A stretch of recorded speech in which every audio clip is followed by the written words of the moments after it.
Alright, what's up guys? It's Drew here. Beautiful day at the airport, working on the S1000. I got a 22 S1000, just picked it up, 18,000 miles, so that means it's time for that big 18,000 mile service. Gotta check the valves. If you're watching this video, I would assume that it's time for you guys to check your valves too, or coming up here soon. Don't be scared of it, it's not a hard job. It does take a while, go slow. I'm gonna show you guys how to do it here. We're gonna start with this bad boy. Bike's already all torn apart. I'm not gonna show you guys how to do that. It's kind of self-explanatory. I'm sure there's plenty of other videos out there. But let's get in here and take a look. All right, now you guys might have been wondering, what do you mean you're gonna start with this? Okay, cylinder one on S1000 and most liter bikes or 600s, any four-cylinder motorcycle for the most part. Cylinder one's gonna be on your left, so you got cylinder 1, 2, 3, 4. I already have the plugs out. Plugs, BMW, $160 for plugs. Okay, crazy. Anyways, you go and stick this bad boy in here. Be careful not to mess this up. Change hands here. Kind of sneak it down in there. It doesn't have to be a screwdriver. It just has to be something long enough and skinny to fit down in there. I don't have anything long enough that might not drop down in there, you know, so the screwdriver is nice, it'll hold in there and not drop all the way, but when you start cranking the motor over, it'll still push up. So I already did my valve check. I have all my feeler gauges laid out over there, so I know all of them are good already, and they're like exactly flat across the board, factory spec. So if you're thinking to yourself, do I need to do this job? I mean, I would recommend doing it, being a mechanic, but you know, if you go 3, 4, even maybe like 5,000 miles over, don't be too worried about it, but don't use that as an excuse not to get it done eventually. So we're gonna turn this motor over and you're gonna go clockwise, so this way, until the screwdriver starts coming up. As you can see, I'm cranking it up. Okay, see that? And we're gonna keep going until it stops going up, which is right about there.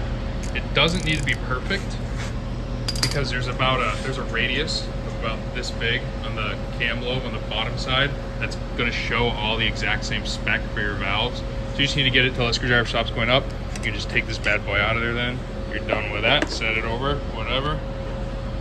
Now, we're going to start with cylinder 1, then we're going to go cylinder 3, then you're going to go cylinder 4, and then cylinder 2.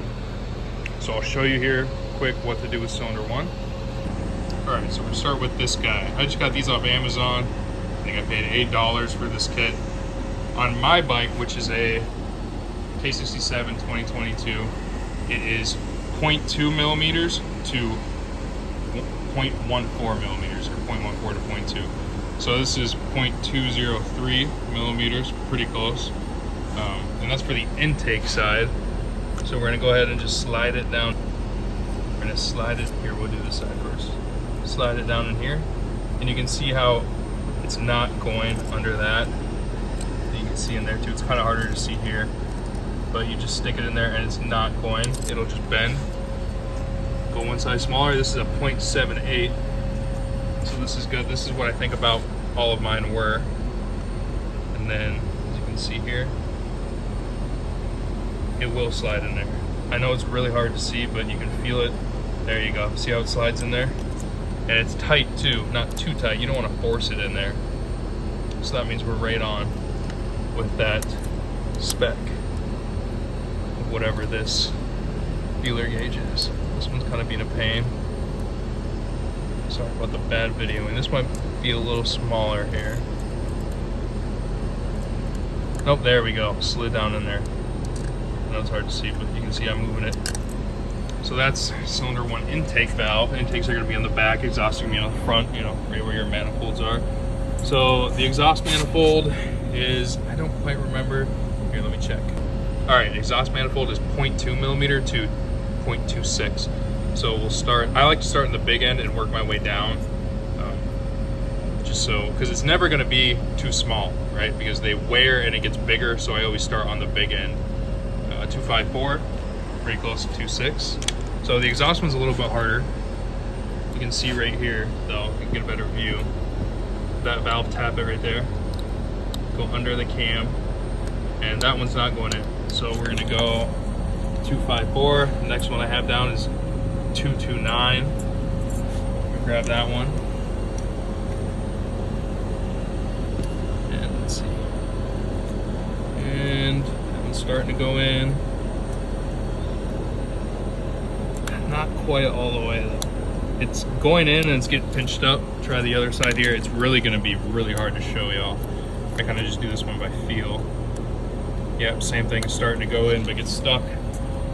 So we'll go 203. This is the same one I started with on the intake side. This is the last one. If this is too big, then something really wrong. And nope, goes right in.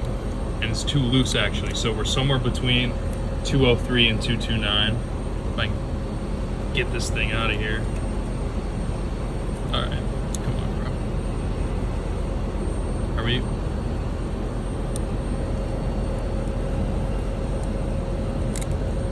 Be for real right now. There we go.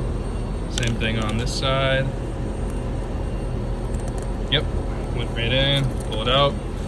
Okay, so that one was pretty loose. That one started to go in, so I'd be willing to say this is 0.22 millimeter on cylinder one. So that's cylinder one. Now you can't just go the next ones. Like I said, you're gonna go 1, 3, 4, 2.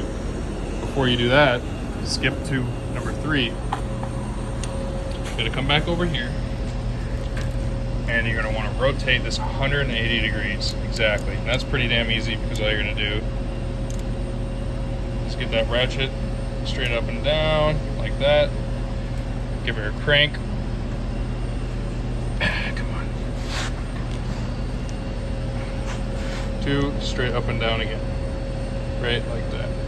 Now, if you did it right, you will see on cylinder 3, now these cam lobes are sticking up.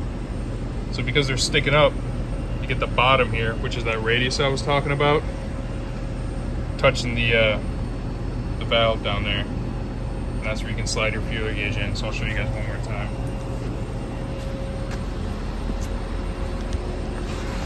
In here, so this is cylinder 3 intake. So that one's a little tight. A little tight there too. We'll go down one more. What we got here, 0.152. And slides right in. Sorry, I never do that. And slides right in. And slides right in. So, you do the same thing on the back for the exhaust with these two. You can just, it's pretty easy to do. You just line it up with this lobe. Go there, go in with the same size I said before. After that, you'll rotate the engine another 180 degrees, and you'll do cylinder 4 over here. This was the hardest one I found. This is second. These two are pretty easy. And then after you get those 4 readings, you'll rotate it again 180, and then you do cylinder 2. Now remember, this is a 16 valve motor, so you got 4 valves on each cylinder you got to do. Like I said, I didn't find any issues with mine. They all came back within 0.01, 0.02 millimeters of each other, all across, not even just bank, on all banks. And I'm at 18,000, like 20 miles. So I know this bike's had a rough life too, so I wouldn't be too worried about it. But that's really all you got to do. Make sure, you know, when you're doing the service, do new plugs. I'll tell you why. I know the plugs are expensive, but do them. And here's why. This bike was running rough sometimes. And I'll show you a good plug. Now, if you can see, this plug, a little dirty, but in the automotive world, whatever, we consider that a good plug. I mean, that's fine. If there's a car, not a high performance, I would keep that in. But I found this one. This is on cylinder 1, I believe. You see how that tip's a little bit shorter? I'll show you next to each other.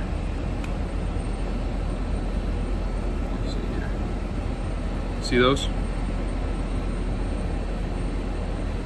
That's a big deal.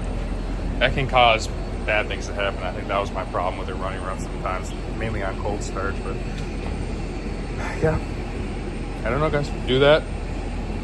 Like I said, the specs, I'll put the specs for this in the description, and that'll be when new gen started in 2019 to when it, at least to 2022, what this year is. I can't say for certainty that it'll be the same for 2023 and 2024, and I definitely can't for 25 and 26.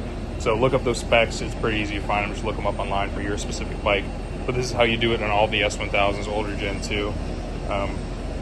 If you have any issues, let me know. Should go pretty smooth for y'all. I hope it does. And yeah, take it easy. Ride safe.